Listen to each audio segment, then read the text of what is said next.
I just picked something up from Marketplace for 200 bucks. Look at this thing. Let me fire it up real quick.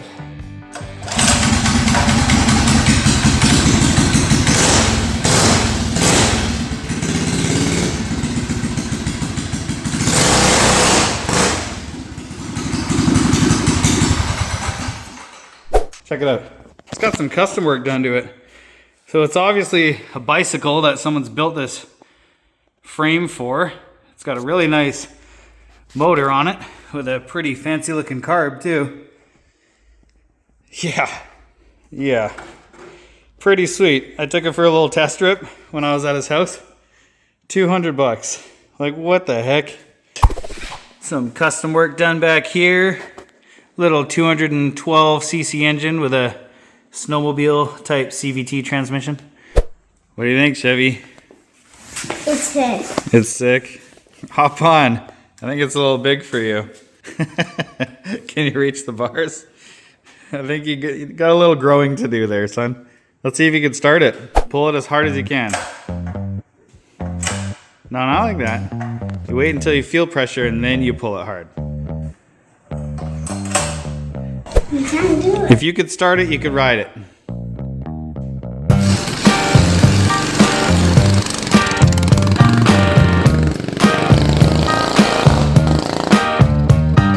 No.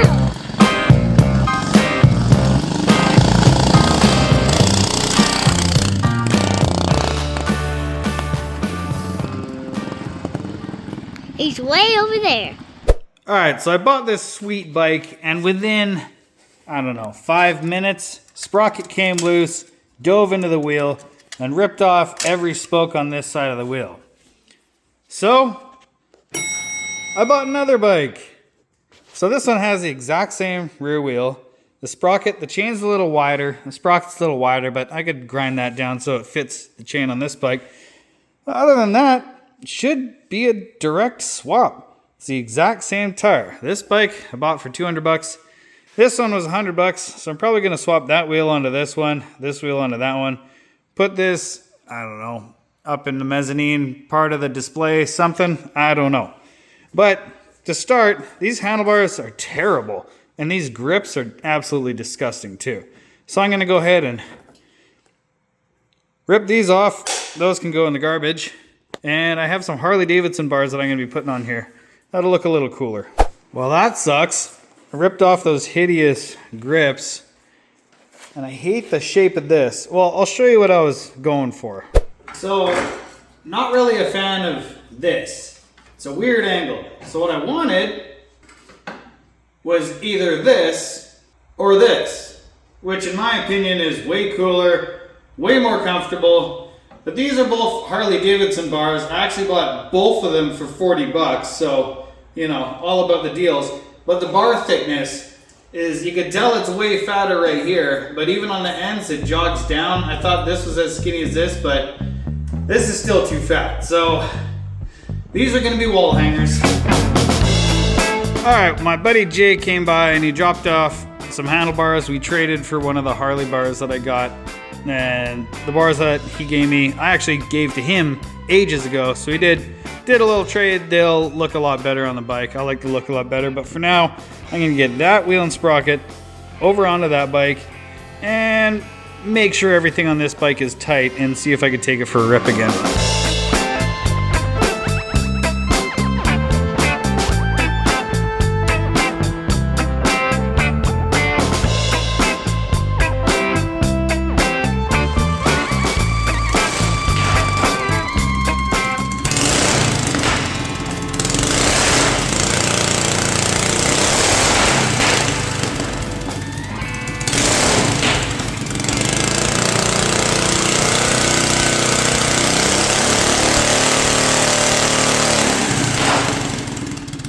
Definitely works.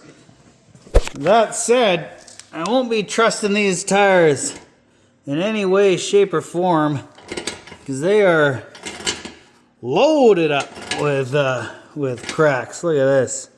Yikes. So these tires won't be going on the highway, that's for sure. They're holding air. They took 35 PSI Everything seems to be working. I think this the sprocket actually fits. It may be in the process of self-clearancing, but chain feels all right. This keeps jumping off of there, so I might need to move that tensioner around. Oh, this tensioner is completely loose. Awesome. Well, that worked out. Chain tensioner is tightened down, but I'm gonna switch these bars because I think they're terrible. They're hideous.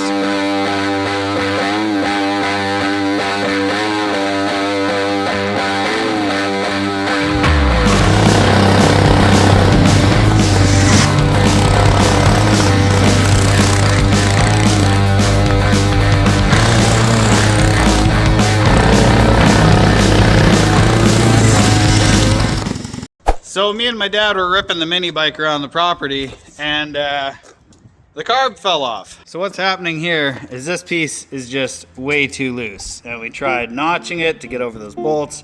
Tried creating a lip, that didn't work out. So I'm gonna go see if I could rob some sort of hose off of Dylan, see if we could make it work.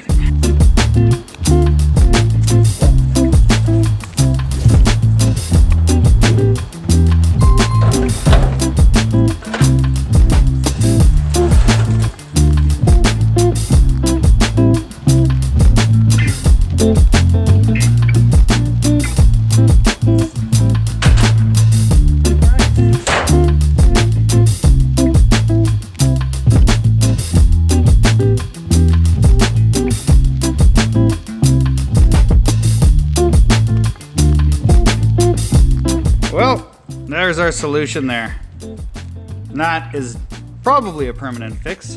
What do you think? Permanent fix? Yep. Yep.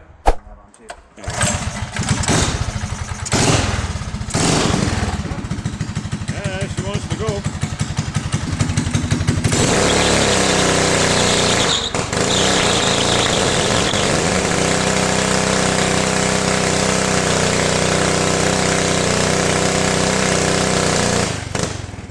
Not bad. What is this? It's coming out of here big time.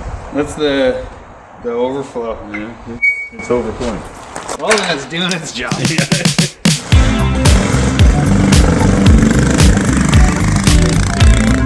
Alright, well, we got some issues with this thing not running, right? It won't go past half throttle without the fuel cutting out. So I think I need to rejet this carb. The fuel cuts out when you're going past half throttle, and then as soon as you let off, it just bangs and pops and backfires. So I think this thing is just getting totally leaned out for the size engine that this is. I think these are probably pretty conservatively jetted from factory. So I'm gonna pull this thing apart, stick a new jet in it, and we'll see how we do. All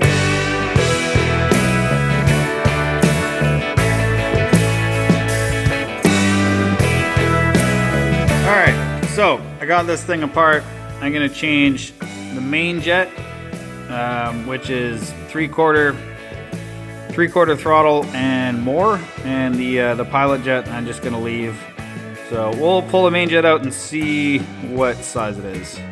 Alright guys, so here's your main jet housing, here's your main jet. We got a 115 in there, so we're gonna dig through my bag of tricks and find something a little bit bigger than that. Alright, went from a 115 main jet to a 125, so let's get it warmed up and we'll see if it'll rev up.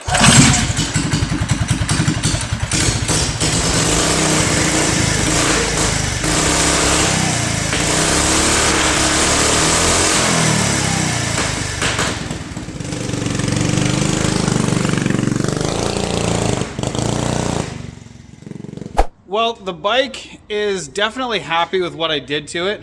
I feel like I am getting more wheel speed, but there's only one true test to decide whether or not I'm getting more wheel speed and more power.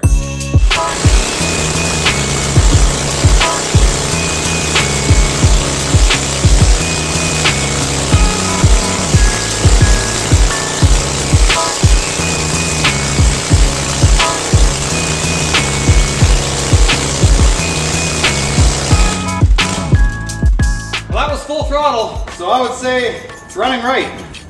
Well, for the price of less than a grocery shop in Canada, less than a full tank of fuel, we have something a heck of a lot of fun. Anyways, if you enjoyed this episode, let me know in the comments what you think I should do with that. Should I give it like a full custom paint job, or should I just fix it up and beat on it?